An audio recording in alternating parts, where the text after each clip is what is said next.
निशुल्क शक्तिपात दीक्षा से कुंडलिनी शक्ति जागृत करके स्वतः योग करवाने हेतु प्रसिद्ध सदगुरुदेव श्री रामलाल जी सिया का 99वां अवतरण दिवस समारोह आगामी 24 नवंबर को जोधपुर स्थित अध्यात्म विज्ञान सत्संग केंद्र में प्रातः 10 बजे से आयोजित किया जाएगा।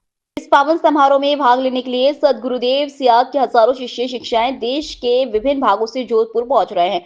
सदगुरुदेव सियाग के अवतरण दिवस पर होने वाले इस समारोह के साथ ही उनकी दिव्य वाणी में संजीवनी मंत्र द्वारा शक्तिपात दीक्षा और आध्यात्मिक ध्यान कार्यक्रम भी आयोजित किया गया है, जो रावी इच्छुक मनुष्यों के लिए पूर्णतः निःशुल्क रहेगा। भारतीय योग दर्शन में कुंडलिनी को जगत की मातृ शक्ति कहा गया, जो हर मनुष्य में रीढ़ की हड्डी के निचले सिरे पर सुप्तावस्था में रहती है। यह दिव्य शक्ति योग्य सदगुरु की कृपा से ही चेलन होकर सहस्त्रार की ओर उद्गमन करती है। सदगुरु के नियंत्रण में चेतन यह शक्ति साधक को ध्यान की अवस्था में उसकी आवश्यकता अनुसार स्वतः योग करवाती है, जिससे सभी प्रकार के शारीरिक, मानसिक और आध्यात्मिक रोगों से मुक्ति संभव है। कुंडलिनी शक्ति जनित इस स्वतः योग को भारतीय योग दर्शन में सिद्धि योग या महायोग कहा गया है। अध्यात्म विज्ञान सत्संग केंद्र गहरे रिजॉर्ट से आगे चौपासनी गांव में जो आश्रम है गुरुदेव का, सदगुरुदेव श्री रामलाल जी सियाग का आश्रम है, वहां पर सदगुरुदेव सियाग का 99वां अवतरण दिवस मनाया जाएगा। कार्यक्रम का आयोजन सुबह 10 बजे से प्रारंभ होगा। कार्यक्रम में पहले जो भक्त हैं, गुरु भक्त हैं, देश भर से जो गुरु भक्त आ रहे हैं, कुछ विदेशों से भी आ रहे हैं, वे गुरुदेव की पूजा अर्चना करेंगे, कुछ भजन होंगे। उसके बाद गुरुदेव की आवाज़ में हम इस योग दर्शन के बारे में कुछ जानकारी देंगे। गुरुदेव की आवाज़ में संजीवनी मंत्र से जो नए साधक आएंगे, जिज्ञासु स्त्री पुरुष आएंगे, उनको मंत्र दीक्षा दिलवाई जाएगी और उसके बाद मंत्र दीक्षा के बाद सभी को ध्यान करवाया जाएगा।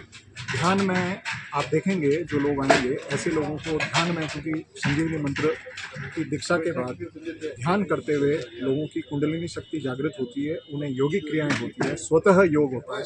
वो कोई भी स्त्री या पुरुष अपने प्रयास से योग नहीं करते, वो स्वतः योग होगा और वो स्वतः योग से ही सभी प्रकार के रोगों से, सभी प्रकार के नशों से, सभी प्रकार के तनावों से मुक्ति मिलती है, सभी प्रकार के कष्टों से मुक्ति मिलती है। तो उसके लिए कार्यक्रम रखा गया है अवतरण दिवस के साथ साथ। उस ध्यान के बाद सभी के लिए गुरु प्रसादी, सभी गुरु भक्त आपस में साथ में बैठकर प्रसाद ग्रहण करेंगे और फिर अपने अपने गंतव्य स्थान पर प्रस्थान करेंगे। यह कार्यक्रम रखा गया है और इस कार्यक्रम के लिए हमने प्रयास किया है कि जो नए लोग हैं, जिन्हें गुरुदेव सियाग के बारे में, उनके दर्शन के बारे में, उनके आध्यात्मिक जीवन के बारे में जानकारी की इच्छा हो, वे आए और उस कार्यक्रम में भाग लें, उनकी आवाज़ में मंत्र दीक्षा लें, उनकी तस्वीर पे, उनकी छवि पे ध्यान करें और एक नई आध्यात्मिक यात्रा का प्रारंभ करें, जो न केवल उन्हें शारीरिक कष्टों से, मानसिक कष्टों से मुक्ति दिलवाएगी, बल्कि उनकी आध्यात्मिक उन्नति का मार्ग भी खोलेगी। उनको पुजवाना इनका मकसद होता था। मैं इसलिए इनमें मानता नहीं था। मैं एक बार आश्रम में जाने का मुझे चांस मिला, मैंने किताब देखी, मैंने कहा थोड़ी देर यहाँ मिलके और फिर चलते हैं आगे। उस टाइम मैं स्टूडेंट यूनियन का प्रेसिडेंट था, तो दिमाग में भी कब्जी थी और फिर वो धार्मिक बात करते थे, मैं टोक देता था। तो मैंने जैसे ही ये दादा गुरुदेव की तस्वीर जो है गंगेनाथ जी की, इन तस्वीर पे मेरी आंखों में आके नजर मिली, जैसे बिजली का करंट नहीं लगता, एकदम से झटका लगा। तो मुझे लगा कि नहीं, वास्तव में यहाँ कुछ है। तो ऐसे करके फिर उन्होंने कहा यार क्या झटका लगा तुम्हें? तो मैं तो इतना टाइम से कह रहा था, तुम तो सुनते ही नहीं हो, फिर तुम ध्यान करो। ध्यान करते मुझे प्राणायाम हुए और मैंने जो अपने जीवन के अंदर परिवर्तन देखा, तो ऐसा साधारण भाषा में मस्त मौला इंसान, प्रैक्टिकल इंसान इन धार्मिक लोगों से छुपता है, कुछ प्रश्न हैं, उन प्रश्नों का हम समाधान करें और ये जानकारी दें। तो देखिए, सरल रूप में बताऊं कि गुरुदेव का जो जन्म है वो बीकानेर जिले के पलाना गांव के रहने वाले हैं। पलाना के पास ही चीला गांव है, गुरुदेव का ननियाल था, वहीं गुरुदेव का जन्म हुआ। 3 वर्ष के थे, उनके पिताजी की मृत्यु हो गई और गुरुदेव कहते थे हमारे कई पीढ़ी से परिवार में एक ही बच्चा हो रहा था, तो उनके कोई चाचा ताऊ वगैरह कोई थे नहीं, ना छोटा भाई बड़ा भाई कुछ था, गुरुदेव अकेले थे। तो गुरुदेव की माताजी गरीबी में बहुत ही तकलीफ के साथ मजदूरी करते हुए उनको पाला पोसा और 10वीं पढ़ने के बाद गुरुदेव ने पहले कुछ छोटे मोटे काम किए, फिर रेलवे में नौकरी लग गई, तो रेलवे में जॉब करते रहे। गुरुदेव ये कहते थे कि बचपन से मुझे लगातार कुछ न कुछ आध्यात्मिक इस तरह के संकेत मिलते थे कि भाई आध्यात्मिक आराधना में जाओ, लेकिन इतनी गरीबी, इतनी परेशानी में था कि मैं उन संकेतों को समझते हुए भी उस तरफ नहीं लग पाया, क्योंकि पहले पढ़ाई करनी थी, फिर नौकरी करनी थी, परिवार पालना था। और हम सब जानते हैं कि ग्रामीण परिवारों में कम उम्र में शादी हो जाती है, बच्चे हो जाते हैं, तो गुरुदेव का परिवार है, बच्चे हैं, तो वो परिवार और उस सब में रहे। लेकिन फिर ऐसी परिस्थितियां बनी तो गुरुदेव कहते हैं मुझे मजबूर कर दिया गया, प्यार से नहीं माना तो मुझे डरा धमका के भी मजबूर कर दिया गया कि आप अध्यात्म की और उन्मुख हो। तो गुरुदेव ने 1967 की नवरात्रि से गायत्री की आराधना शुरू की, सर्दियों में जो अपनी नवरात्रि आती है, और गायत्री की आराधना, गायत्री मंत्र की गुरुदेव ने 1.25 लाख जप के लिए आराधना शुरू की। और गुरुदेव कहते हैं कि जब वो पूरी हुई तो गुरुदेव को ऐसे अनुभव हुए जैसे गुरुदेव कह रहे थे मैं सो रहा था। लोकल से लेकर ग्लोबल तक की खबरों के लिए देखते रहिए सच रिपोर्ट। अखिल एकता उद्योग व्यापार मंडल के राष्ट्रीय अध्यक्ष संजीव जायसवाल के आदेश अनुसार जोधपुर प्रदेश इकाई का गठन किया गया है। प्रदेश कार्यकारिणी में प्रदेश अध्यक्ष जुगल किशोर जनवर, प्रदेश उपाध्यक्ष देवेंद्र सिंह, प्रदेश उपाध्यक्ष ओम प्रकाश विजय, प्रदेश महामंत्री मनोज लखेरा, प्रदेश सचिव धनेश सोनी, कोषाध्यक्ष अजय कुमार, प्रदेश सचिव जसवीर सिंह, संगठन महामंत्री त्रिलोक बंसल और रवि भौरा को नियुक्त किया गया है।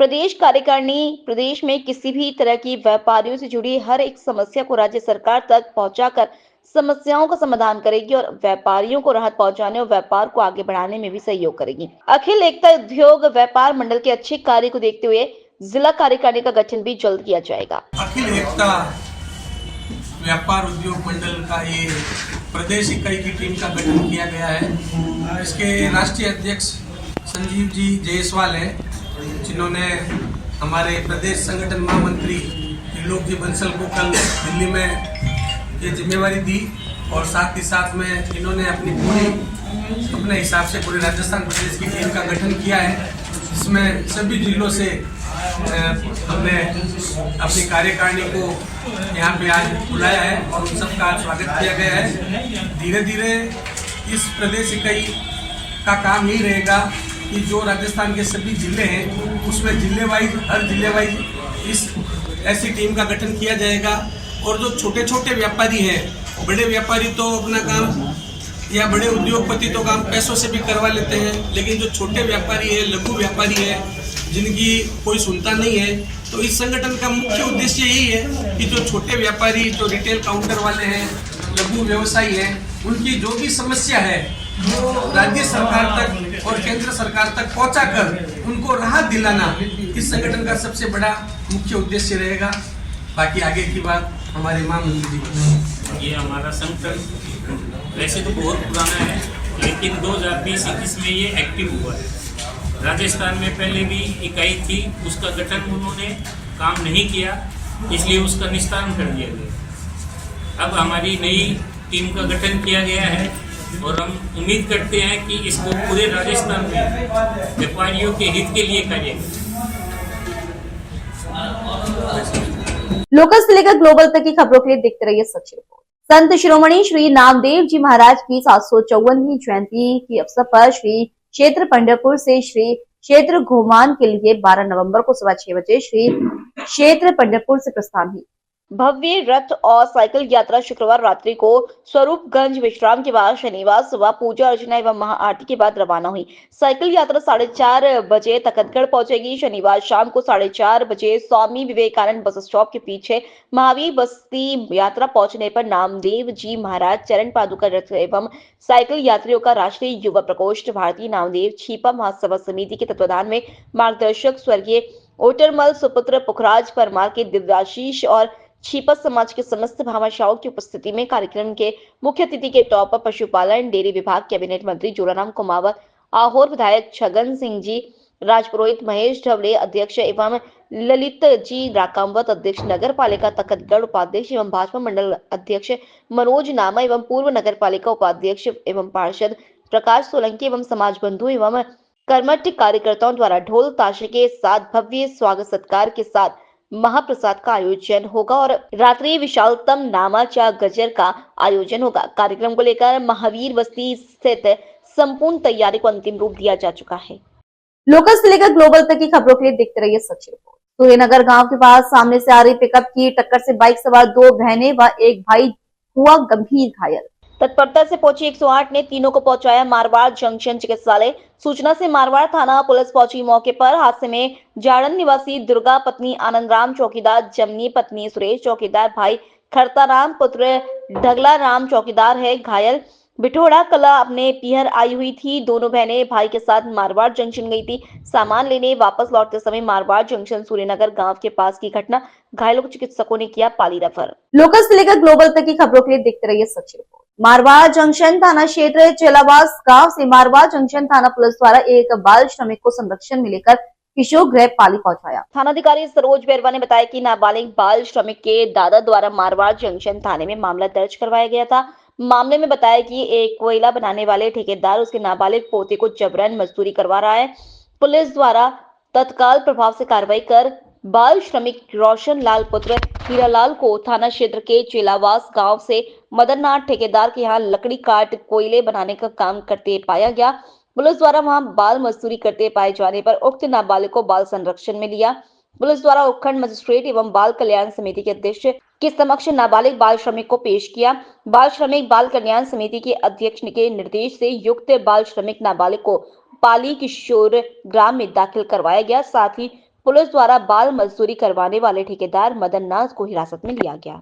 लोकल से लेकर ग्लोबल तक की खबरों के लिए देखते रहिए सच रिपोर्ट। पाली जिले के खेरवा गांव में राजस्थान सरकार कैबिनेट मंत्री जोराराम कुमावत ने श्री लोझा राजकीय बालिका उच्च माध्यमिक विद्यालय भवन निर्माण कार्य का आज भूमि पूजन किया एवं निर्माण कार्यों का शिलान्यास किया। 410 लाख रुपए की लागत से बनने वाले इस विद्यालय का विधि विधान से पूजा अर्चना कर कैबिनेट मंत्री ने निर्माण कार्य शुरू करवाया। स्थानीय ग्राम वासियों एवं विद्यालय प्रशासन द्वारा कैबिनेट मंत्री का माला एवं साफा द्वारा बहुमान किया। इस मौके पर स्थानीय सरपंच, जिला परिषद सदस्य, पाली प्रधान मोहिनी देवी, जिला शिक्षा अधिकारी प्रवीण कुमार, सीबीओ दिलीप कुमार एवं सैकड़ों ग्रामीण भी मौजूद रहे। का लोन आपके नए पशु खरीदने के लिए या पशुओं के रख रखाव के लिए या चारे पाने के लिए या उसके मतलब टीन सेट बनाओ, खेली बनाओ, उसके लिए 1 लाख तक का लोन मिलेगा और वो बिना ब्याज से मिलेगा, ब्याज नहीं लगेगा। ये भी इतनी बढ़िया योजना माननीय मुख्यमंत्री जी ने शुरू किया, तो इसका भी फायदा हम लोगों को लेना चाहिए। अभी कोऑपरेटिव उसका वो क्रियान्वित करिए, कोऑपरेटिव के माध्यम से वो कार्ड बन रहे थे, गोपालक कार्ड आप जरूर बनाओ, जिससे उन लोगों को इसका सीधा एक जो कार्यकर्ता है उनसे भी आग्रह करता हूँ कि आप लोग इनके जो पशुपालक जानकार नहीं है उनके साथ में जाकर के अपने खुद के भी बनाओ और दूसरे जनता के भी बनाने में मदद करो। इस तरह से अभी है न और भी बहुत सारी योजना है। लोकल से लेकर ग्लोबल तक की खबरों के लिए देखते रहिए सच रिपोर्ट। महामंदिर थाना अंतर्गत बीजेएम कॉलोनी गली स्थित सेवानिवृत्त अतिरिक्त पुलिस अधीक्षक चंदन सिंह महिचा के मकान में नेपाल के नौकरों ने जहर खुराने से पुत्रवधू को बेहोश कर शुक्रवार दिन दहाड़े लाखों रुपए के सोने के जेवर लूट लिए। इससे क्षेत्र में सनसनी फैल गई। सीसीटीवी फुटेज व नेपाल के स्थानीय लोगों की मदद से तलाश कर पुलिस ने 5-6 शातिर बदमाशों को हिरासत में लिया। नशीले पदार्थ से बेहोश पुत्रवधू को आईसीयू में भर्ती कराया गया। अतिरिक्त पुलिस उपायुक्त पूर्व वीरेंद्र सिंह ने बताया कि सेवानिवृत्त एएसपी चंदन सिंह अपनी पत्नी लोकेंद्र सिंह के साथ गुरुवार शाम शादी में गांव गए थे। पीछे पर पुत्रवधू हिंदी पोते थे। घरेलू कामकाज के लिए नेपाल निवासी राज व काजल को घर रखा हुआ था। पुत्रवधू ने सुबह दोनों बेटों को स्कूल भेजा, फिर वो घर के कामकाज में लग गई। कुछ देर बाद काजल ने ग्रीन टी पीने का कहा तो त्वरिता सिंह ने मना कर दिया, लेकिन नौकरानी काजल बार बार ग्रीन टी कराने की जिद करने लगी।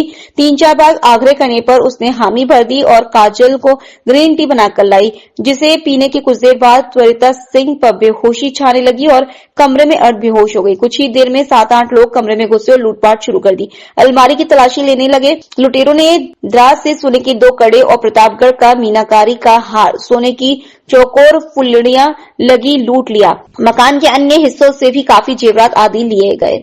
दिन में लगभग 12:30 बजे लगभग टेलीफोन सूचना मिली थी कि विजेश में गली नंबर 9 के अंदर हमारे रिटायर्ड एडिशनल एसपी साहब चंदन सिंह जी, उनके घर पर कोई जहर खुराने की वारदात हुई है। तुरंत मौके पर हम पहुंचे। एडिशनल एसपी साहब हमारे वीरेंद्र सिंह जी, एसीपी साहब हेमंतलाल साहब भी मौके पहुंचे। जाके देखा कि वहाँ जो एडिशनल एसपी साहब उनकी पुत्रवधू के साथ उसके जो घरेलू नौकर थे, एक महिला और पुरुष जो नेपाल के रहने वाले थे, उनके द्वारा उनको जहर देके और उनके घर में लूट डकैती की वारदात को अंजाम दिया गया है, जिस पर आस पड़ोसियों द्वारा जो पीड़िता थी उसको हॉस्पिटल भिजवाया गया था और हमारे वहाँ गहनता से जांच पड़ताल की वो आस पड़ोस जो नेपाली नौकर है उनसे पूछताछ की गई। उनके जो उसके नौकर थे जो जिनके द्वारा वारदात अंजाम दिया गया, उनके तुरंत हमने फोटो मोबाइल नंबर लेके तकनीकी रूप से अनुसंधान शुरू किया। हमारी टीम अलग अलग बना के हमने रेलवे स्टेशन, बस स्टैंड, जहाँ भी उनकी संभावना थी वहाँ पर हमने टीम रवाना की। मैं खुद मेरी टीम के साथ 2 टीमें हमने बनाई और हम इधर ब्यावर बिलाड़ा की तरफ रवाना हुए। वहाँ पर हमने ब्यावर पुलिस और बिलाड़ा पुलिस के सहयोग से कुल 8 आरोपियों को डिटेन किया, जिसमें 2 मुख्य जिसके घर के नौकर हैं वो डिटेन हुए और इनको हम डिटेन करके लेके आए हैं। इनसे वारदात के संबंध में गहनता से अनुसंधान जारी है। लोकल से लेकर ग्लोबल तक की खबरों के लिए देखते रहिए सच रिपोर्ट। खबर जनपद बिजनौर से है, जहां बीती रात एक स्कॉर्पियो गाड़ी के सड़क किनारे खड़े पेड़ से टकराने के कारण 2 महिलाओं और 2 बच्चों की मौके पर ही दर्दनाक मौत हो गई। 3 अन्य व्यक्ति गंभीर रूप से घायल हो गए। प्राप्त जानकारी के अनुसार थाना नहटोर क्षेत्र के ग्राम नसीबपुर निवासी सुल्तान उम्र लगभग 42 वर्ष पुत्र अशरफ अपने परिवार के 6 सदस्यों के साथ स्कॉर्पियो गाड़ी से नजीबाबाद से अपने ग्राम नसीबपुर जा रहा था। जैसे ही वह रात्रि 10:30 बजे के लगभग नहटोर कोतवाली मार्ग पर स्थित ऑक्सफोर्ड स्कूल के सामने पहुंचा तो उसकी गाड़ी सड़क किनारे खड़े एक पेड़ से टकरा गई, जिस कारण एक ही परिवार के 7 व्यक्ति गंभीर रूप से घायल हो गए। सूचना मिलने पर वरिष्ठ अधिकारी स्थानीय पुलिस के साथ तत्काल मौके पर पहुंचे और सभी घायलों को उपचार हेतु सीएचसी नहटोर भिजवाया गया, जहां उपचार के दौरान गुलफशा उम्र 41 वर्ष, पत्नी सुल्तान खुशी उम्र 7 वर्ष, पुत्री सुल्तान एवं एक नवजात बच्ची उम्र करीब 15 दिन पुत्री सुल्तान निवासी ग्राम नसीबपुर थाना नहटोर जनपद बिजनौर, चांद बानो उम्र करीब 48 वर्ष, पत्नी दिलशाद निवासी लाल डंग थाना श्यामपुर जनपद हरिद्वार उत्तराखंड की मौत हो गई। आज दिनांक 22/11/2024 को रात्रि करीब 10:30 बजे एक स्कॉर्पियो वाहन नजियाबाद से नहटौर के लिए आ रही थी। कोतवाली देहात नहटौर मार्ग पर स्कॉर्पियो वाहन अनियंत्रित होकर पेड़ से टकरा गई, जिसमें 2 महिला और 2 बच्चों की मौके पर ही। लोकल से लेकर ग्लोबल तक की खबरों के लिए देखते रहिए सच रिपोर्ट। राजस्थान में उपचुनावों में भाजपा की जीत पर विधायक सेवा केंद्र जेतारण में भाजपाइयों के द्वारा खुशी में जश्न मनाया। कैबिनेट मंत्री अविनाश गहलोत के निजी सचिव राकेश गहलोत ने बताया कि आज भाजपा कार्यालय विधायक सेवा केंद्र जेतारण पर राजस्थान के उपचुनावों में भाजपा की बड़ी जीत व जेतारण के कैबिनेट मंत्री अविनाश गहलोत झुंझुनू के प्रभारी मंत्री रहते हुए पिछले 3 महीने की कठोर मेहनत से झुंझुनू में 21 साल से बीजेपी की जीत का सूखा खत्म कर झुंझुनू से भाजपा प्रत्याशी राजेंद्र भांबू को 42,848 वोटों से भाजपा की विजय श्री हासिल हुई है। इस ऐतिहासिक विजय पर स्थानीय विधायक सेवा केंद्र पर भाजपा कार्यकर्ता व पार्टी पदाधिकारियों ने मिठाई खिलाकर व पटाखे फोड़कर खुशी का जश्न मनाया। इस अवसर पर पूर्व चेयरमैन भेड़ाराम गहलोत, मंडल अध्यक्ष सुखलाल सरगरा, जिला परिषद सदस्य नवीन कुमार छाबा, बाबूलाल गहलोत आदि भाजपा कार्यकर्ता उपस्थित रहे।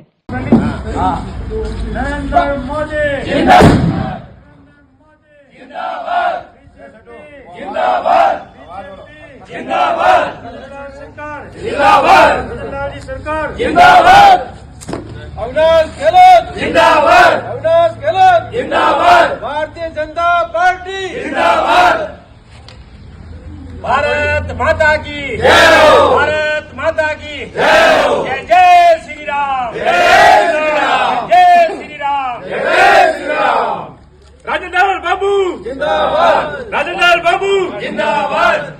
लोकल से लेकर ग्लोबल तक की खबरों के लिए देखते रहिए सच रिपोर्ट। जिला प्रशासन और चिकित्सा एवं स्वास्थ्य विभाग पाली द्वारा आमजन को तंबाकू के गंभीर दुष्परिणामों के प्रति जागरूक करने के उद्देश्य से पिछले 2 माह से संचालित किए जा रहे टबैको फ्री यूथ कैंपेन 2.0 के अंतिम दिवस शनिवार को पूरे जिले में कोटपा अधिनियम का उल्लंघन करने वाले लोगों के विरुद्ध चालानी कार्रवाई की गई। मुख्य चिकित्सा एवं स्वास्थ्य अधिकारी डॉक्टर विकास मारवाल ने बताया कि अभियान के अंतर्गत अंतिम दिवस को पूरे जिले में वृहद स्तर पर चालानी कार्रवाई की गई। पाली शहर में भी जिला तंबाकू नियंत्रण प्रकोष्ठ के साइकोलॉजिस्ट के सी सेनी की टीम द्वारा सिगरेट एवं अन्य तंबाकू उत्पाद अधिनियम 2003 के अंतर्गत शनिवार को चालान की कार्रवाई की गई और कोटपा एक्ट का उल्लंघन करने वाले दुकानदारों की चालान काटकर उनसे जुर्माना भी वसूला गया और सार्वजनिक स्थानों पर तंबाकू सेवन करने वाले लोगों के भी चालान बनाए गए। साथ ही दुकानदारों व आमजन को तंबाकू के सेवन से होने वाले दुष्प्रभाव के बारे में जागरूक भी किया। उन्होंने बताया कि चिकित्सा विभाग के अधिकारी पाली शहर की सकरी गलियों में पैदल चलकर कोटपा एक्ट के तहत चालान काटते हुए नजर आए। विभाग के अधिकारियों ने लोगों को सार्वजनिक स्थानों पर जागरूक करने हेतु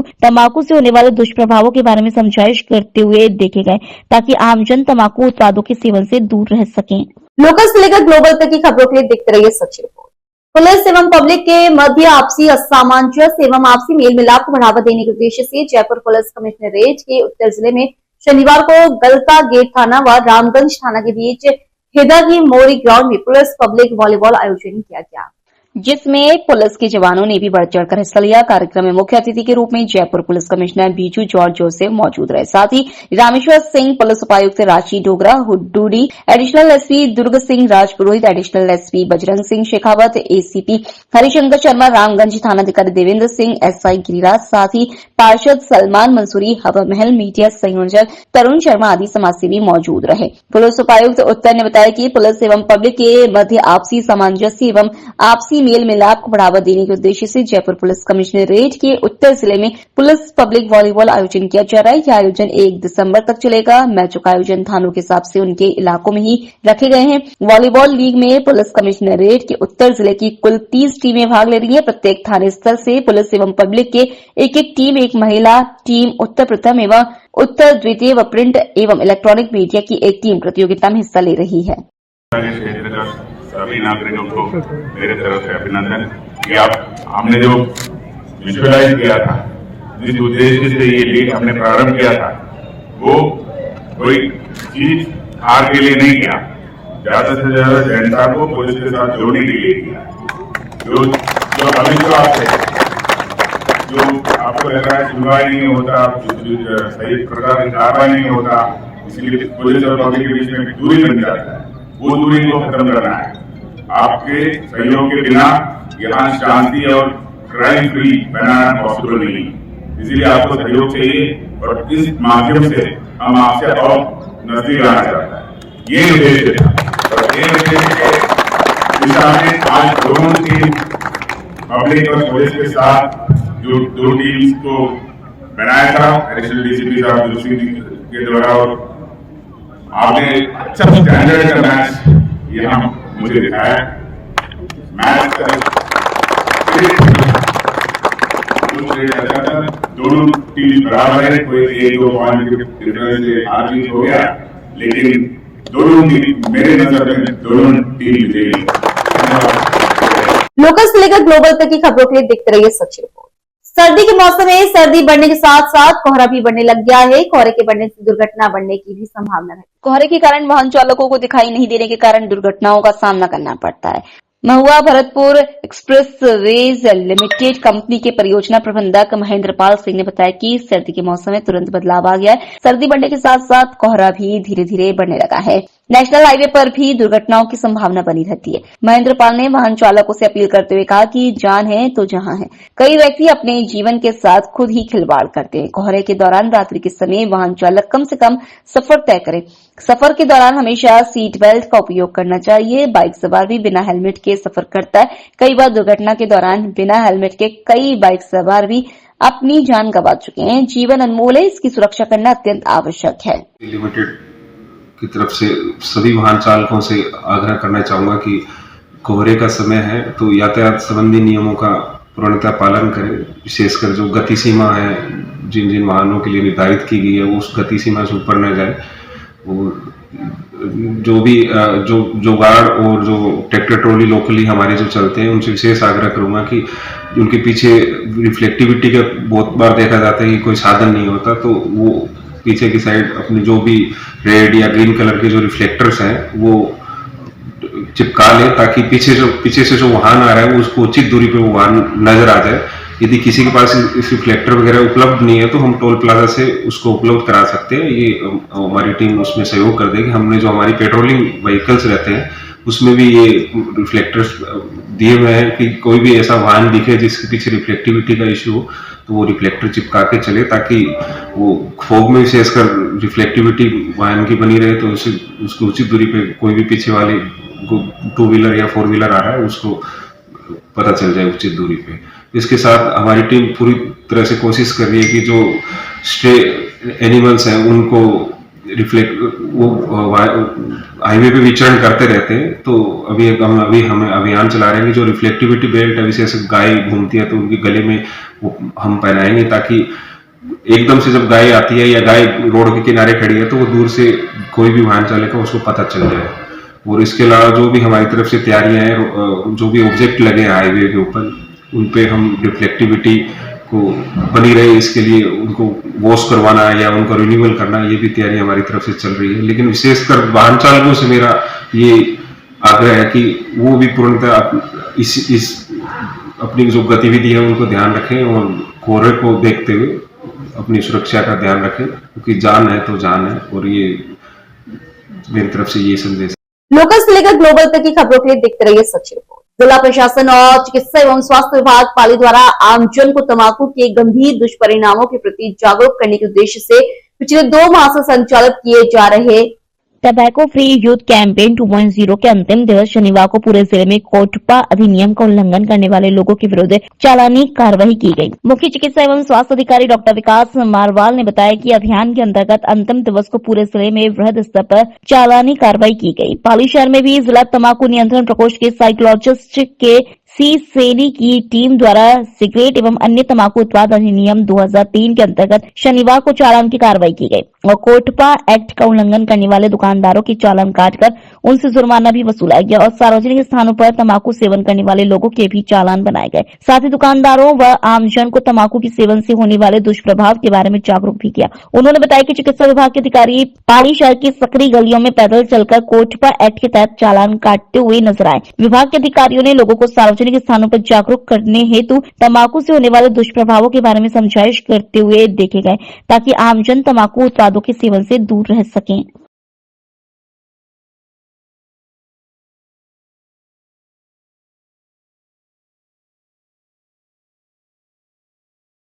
लोकल से लेकर ग्लोबल तक की खबरों के लिए देखते रहिए सच रिपोर्ट। साथ ही यूथ फाउंडेशन संस्थापक व अध्यक्ष देवेंद्र गहलोत ने बताया कि रविवार सेवा दिवस उद्देश्य से रविवार को अवकाश होने के कारण आज शनिवार को संजीवनी दिव्यांगजन पुनर्वास केंद्र में बच्चों को भोजन प्रसादित कराकर सेवा कार्य किया गया। गहलोत ने आमजन से अपील की है कि अभी शादियों की सीजन चल रही है और सभी को वचन लेना चाहिए कि हम भोजन को छूटा नहीं छोड़ेंगे, क्योंकि आज अक्सर शादियों में या अन्य उत्सव में भोजन बहुत व्यर्थ हो रहा है। इसलिए आमजन से हमारी अपील है कि आप उतना ही ले थाली में जो व्यर्थ ना जाए नाली में। फाउंडेशन जिला अध्यक्ष पूजा सुराना ने बताया कि रविवार सेवा दिवस उद्देश्य से हर रविवार को गौ सेवा, संतों की सेवा, पक्षी सेवा, वानर सेवा, वृद्धजनों की सेवा, अनाथ, नेत्रहीन, विकलांग, निराश्रित, दिव्यांगजन बच्चों की सेवा, वस्त्रदान आदि अलग अलग क्षेत्र में जाकर सेवा कार्य किए जाते हैं। सुराना ने बताया कि संजीवनी दिव्यांगजन पुनर्वास केंद्र में बच्चों को शिक्षा चिकित्सा के साथ बच्चों को अच्छे से रहना, खाना पीना कैसे करते सब सिखाया जाता है। बच्चों को घर से केंद्र लाने ले जाने की सुविधा भी दी जाती है। संजीवनी दिव्यांगजन पुनर्वास केंद्र के संचालक रामस्वरूप प्रजापत ने फाउंडेशन के सभी सदस्यों का आभार प्रकट किया। इस दौरान ललित अवस्थी, कृष्णा पवार, भरत सिंह चौहान आदि उपस्थित रहे।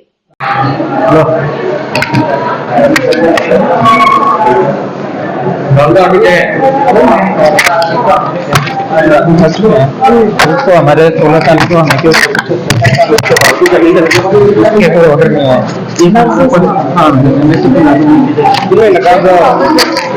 और एक मिनट में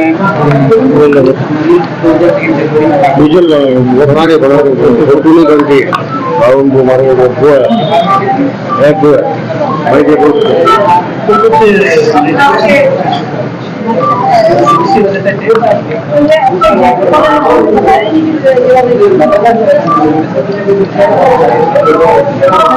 लोकल से लेकर ग्लोबल तक की खबरों के लिए देखते रहिए सच रिपोर्ट। कैबिनेट मंत्री एवं स्थानीय सुमेरपुर विधायक ने शनिवार को सुमेरपुर विधानसभा प्रवास के दौरान निर्माणाधीन कोबरा हिंगोला सड़क का निरीक्षण किया। निरीक्षण के दौरान घटिया क्वालिटी की रोड बनने से मंत्री को मावत ने नाराजगी जताई व संबंधित अधिकारियों को मौके पर बुलाकर तुरंत काम रुकवाया। निरीक्षण के दौरान पांकली मंडल अध्यक्ष शिवराज सिंह बिठिया, जिला मंत्री पूनम सिंह परमार, किसान संघर्ष समिति अध्यक्ष जयेंद्र सिंह गलथानी, पंचायत समिति सदस्य कुंदन सिंह बलाना, युवा मोर्चा अध्यक्ष गिरधारी सिंह सहित कार्यकर्ता और आमजन उपस्थित रहे।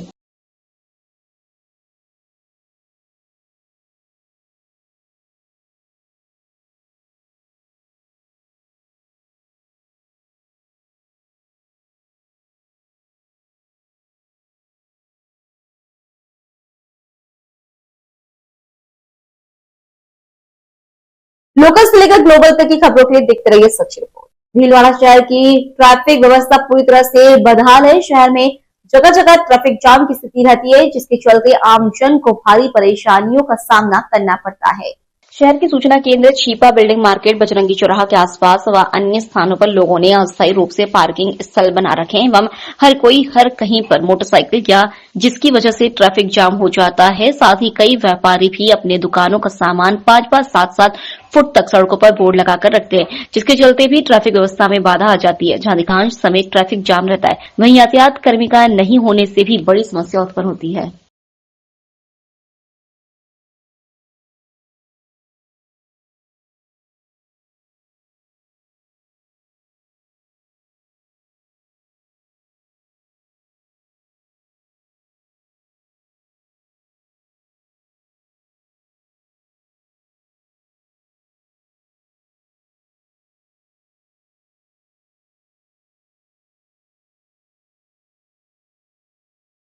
लोकल से लेकर ग्लोबल तक की खबरों के लिए देखते रहिए सच रिपोर्ट। महाराष्ट्र विधानसभा चुनाव में भारतीय जनता पार्टी गठबंधन की प्रचंड जीत एवं राजस्थान के उपचुनावों में 5 सीटों पर मिली ऐतिहासिक विजय के उपलक्ष्य में भाजपा जिला संगठन की ओर से जिलाध्यक्ष प्रशांत मेवाड़ा के नेतृत्व में जश्न मनाया गया। जिला प्रवक्ता अंकुर बोरदिया ने बताया कि महाराष्ट्र और राजस्थान में मिली जीत के बाद जोश और उत्साह से भरे कार्यकर्ताओं ने स्थानीय सूचना केंद्र चौराहे पर आतिशबाजी कर अपनी खुशी का इजहार किया और साथ ही एक दूसरे का जलेबी खिलाकर मुंह भी मीठा कराया। इस अवसर पर जिला अध्यक्ष प्रशांत मेवाड़ा ने कहा कि यशस्वी प्रधानमंत्री नरेंद्र मोदी एवं राष्ट्रीय अध्यक्ष जेपी नड्डा के नेतृत्व में महाराष्ट्र में नया इतिहास लिखा गया है। केंद्र सरकार की जन कल्याणकारी नीतियों से प्रभावित होकर मतदाताओं ने भाजपा गठबंधन में विश्वास जताया है। राजस्थान में भी मुख्यमंत्री भजनलाल शर्मा एवं प्रदेश अध्यक्ष मदन राठौर के नेतृत्व में भाजपा की 5 सीटों पर जीत ने यह स्पष्ट कर दिया है कि राज्य सरकार के 11 महीनों के कामकाज, जनहित की योजनाओं को राज्य की जनता ने अपना समर्थन दिया है। बड़े ही खुशी की बात है नरेंद्र मोदी जी की जीतों से पूरे महाराष्ट्र में जिस प्रकार भारतीय जनता पार्टी गठबंधन जीता है और जिस प्रकार पूरे देश में हर्ष का वातावरण है, इसी को लेकर आज पूरे देश में भारतीय जनता पार्टी के कार्यकर्ता खुशी मना रहे हैं। और राजस्थान में जिस प्रकार भजनलाल जी की सरकार बनी है और डबल इंजन की सरकार हमारे यहाँ बनी है। पहले हमारी 1 सीट थी और 7 में से 5 सीटें हमने भजनलाल जी के नेतृत्व में जिस प्रकार राजस्थान में जीता है, ये बड़ी ही भारतीय जनता पार्टी के कार्यकर्ताओं के लिए खुशी की वातावरण है। राजस्थान की जनता ने माननीय भजनलाल जी की सरकार पर मोहर लगाई है और उनकी नीतियों पे जिस प्रकार भजनलाल जी ने इन 1 वर्ष में जो काम किया है उसको जनता ने कर दिखाया है कि हम आपके साथ हैं। इसको लेकर आज भारतीय जनता पार्टी के कार्यकर्ताओं ने खुशी में जलेबी वितरण किया है, आतिशबाजी की है और खुशी का इजहार किया। तो ये कटेगा बटेगा नारा चला, मतलब कटेगा बटेगा नहीं है, पूरा भारत एक है, श्रेष्ठ भारत है, एक भारत श्रेष्ठ भारत का नारा मोदी जी ने दिया है और जनता ने इस नारे को सार्थक किया है। इसके लिए मैं राजस्थान की जनता का, भारतीय जनता पार्टी के कार्यकर्ताओं के हृदय से आभार व्यक्त करता हूँ कि उन्होंने जिस प्रकार मेहनत की, कड़ी मेहनत की और जनता ने जो हमारा साथ दिया है, इसके लिए जनता का भी भारतीय जनता पार्टी आभार व्यक्त करती है। लोकल से लेकर ग्लोबल तक की खबरों के लिए देखते रहिए सच रिपोर्ट। कसिया थाने पर आयोजित कार्यक्रम संपूर्ण समान दिवस अधिकारी न्यायिक मजिस्ट्रेट कसिया द्वारा फरियादियों की फरियाद सुनकर संबंधित को आदेश दिया। कसिया थाने पर 2 पीड़ित फरियादियों ने नाम पता न प्रकाशित करने की शर्त पर बताया कि अगर नाम की जानकारी हो गई तो कानूनगो और लेखपाल मेरा और उत्पीड़न करना शुरू कर देंगे। अभी उच्च अधिकारियों के आदेशों को यह अधिकारी ठेंगा दिखा रहे हैं, जबकि सरकार की मंशा यह है कि पीड़ितों की बढ़ती समस्या को शनिवार को थाने मौजूद राजस्व अधिकारियों एवं पुलिस बल की मदद से मामले का निस्तारण 100% हो सके। लेकिन यहां कसिया में लेखपाल और कानूनगो केवल फरियादियों को घुमा रहे हैं।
लोकल से लेकर ग्लोबल तक की खबरों के लिए देखते रहिए सच रिपोर्ट।